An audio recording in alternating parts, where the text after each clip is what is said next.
So I'm standing here in Mold and standing here by the cenotaph. It's busy all around us at the moment. There's some great work going on here, and they're getting ready for the grand opening, I'm sure, in the fullness of time, and make better use of the facilities. But I'm here because of Remembrance Sunday, and it's coming up, and we've got this whole list of names going up here. It's an imposing structure, obviously, because it wants to command the respect of people rightly because of the sacrifice that so many people made at those times. And there are names on all the four sides, stretching over all the different conflicts that people of this town have been found themselves involved in over the years.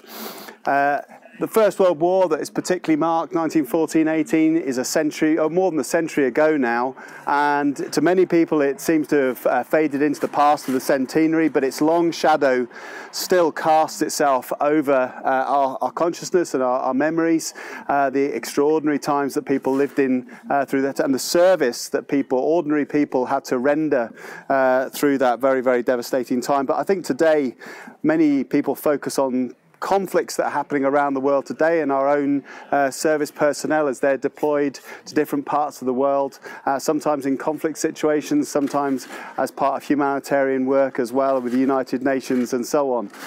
So we're conscious as well that this isn't just about the past, this is about service today, and the way people put their lives on the line for the sake of other people, and oftentimes lose their lives in that pursuit as well, and we want to be very aware of that at this time. This also has, the slight change that's happened is there a greater awareness of other people who serve as well, whether it's the fire service and the police, and at this very, very particular time, people in the medical world, nurses and doctors and all the care staff who are looking after people, serving often what seems to be a thankless work, laying down their time, their energies and their skills so that other people can know the benefits of their help and service.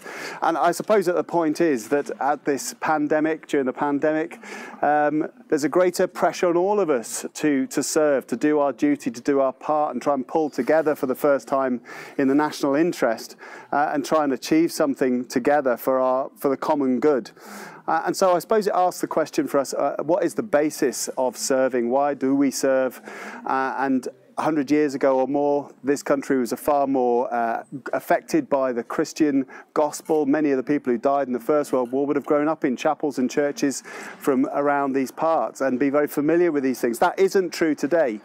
So in the service, we want to focus our minds again on what are the foundations of service? Why do people serve? What reasons, what inspiration can we get for making the sacrifices that we need to make to help each other through this present situation, and remember those who are indeed doing that at this present time.